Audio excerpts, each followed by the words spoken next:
620 here, Big 550, KTRS. There's no question that something happened. The question is it surveillance? Is it a wiretap or whatever? But there's been enough reporting that strongly suggests that something occurred. And I think that that's why what he has said yesterday is that he wants Congress to look into this. There you go. That's Sean Spicer. Trey Harden, who has the task every Tuesday of trying to explain the world to us. Good morning, Trey Harden. Good morning, McGraw. Going to be tough to explain this one. Your buddy Sean Spicer, he needs a raise, first of all. Yeah. Well, I can tell you just knowing him and hearing that answer, but also more importantly, based on some conversations I've had in the last couple of days with folks in the West Wing and the White House, it has reached a boiling point in terms of having to really think about, well, do I want to go out there and defend this guy, or is enough enough? And I think you're starting to hear it and see it in some of the people that are out there talking about it, like Spicer. I mean, that to me just sounds like someone that is close to the end of wanting to work for a president that puts his staff in such a difficult position like this. And again, based on the conversations I've heard, the belief, based on actual evidence that they have, is that this president has completely made this up. And so he's his own worst enemy. Why would you do something like that on a Saturday morning? You have all of these people who are here to help you. You're putting them in an awkward situation so that they can't help you further your agenda. Well, you know that old saying that they say, never drunk dial a girlfriend, or never. Or when you're in these days with social media, it's like never put anything on social media after you've been drinking or under the influence of something.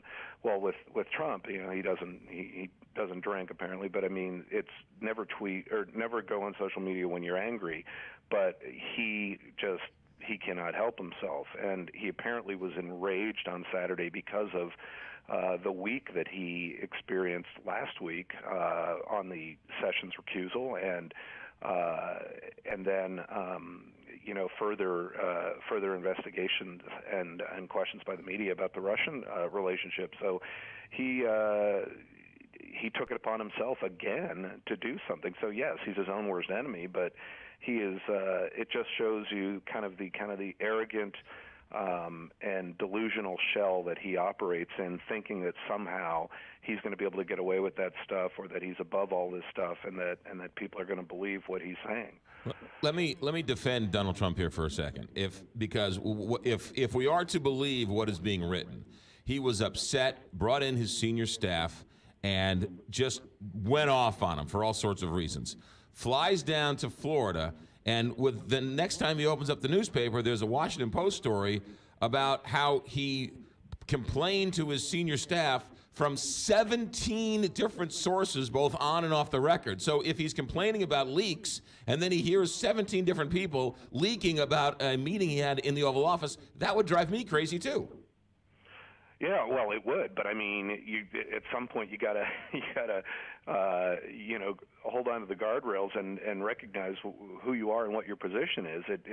Because let's put it this way: if that's the type of stuff that is so unsettling to the point that the leader of the free world is going to come out and just literally make something up, as he has, then I think we've got to really look. Everyone who voted for him's got to look themselves in the mirror and say, yes, I want fiscal conservative policies and I want certain results, but we got to have someone that's of mental stability and a sound mind in the White House, and we clearly do not. So what are you saying? Are you insinuating? What are you saying? Sean Spicer, Reince Priebus, some others just might say, thank you very much. Here's my pass. Here are my keys. I'll see you later. Yes. Wow. Does that mean Trey Harden gets a job at the White House here the next couple of days? You can. One thing you could bet on in Las Vegas is that is not happening. I think for many reasons. You heard me talk. I mean, you heard where I was during the campaign and where I am now. But listen, the frustrating thing, McGraw, for us that have worked in the Republican Party for years and are excited, we're excited about the opportunity that now exists for some sound fiscal conservative policies, some sound immigration and anti-terrorism policies. And instead, what are we talking about? We're talking about a president tweeting something that is based on zero evidence, that is just completely unnecessary and irrelevant to anything that's going on, but is a pretty significant claim. And it's really unfortunate. And I can tell you, Republicans on Capitol Hill are kind of at their wits' end too. But it's clearly going to be a challenge for them that anytime they want to try to do something good, they're going to have to promote it with the outside of the surround sound that's going on from this president. That's what I've been saying for the last 40 days or so, is that you have a golden opportunity. You only have a small window. Midterm elections being what they are, each day is a wasted day. You have a golden opportunity, and they are fumbling the football on the 5-yard line. Yeah, make no mistake. This president completely made this up, and there are many people that work for him that know that to be true, believe that to be true, and are just woke up on Saturday morning saying, this may be it. I just cannot believe what this guy has done. Trey Harden, ABC News political analyst. Thanks for the insight. Have a good day. We'll talk to you soon. You too. Take care. 625, Big 550, KTRS.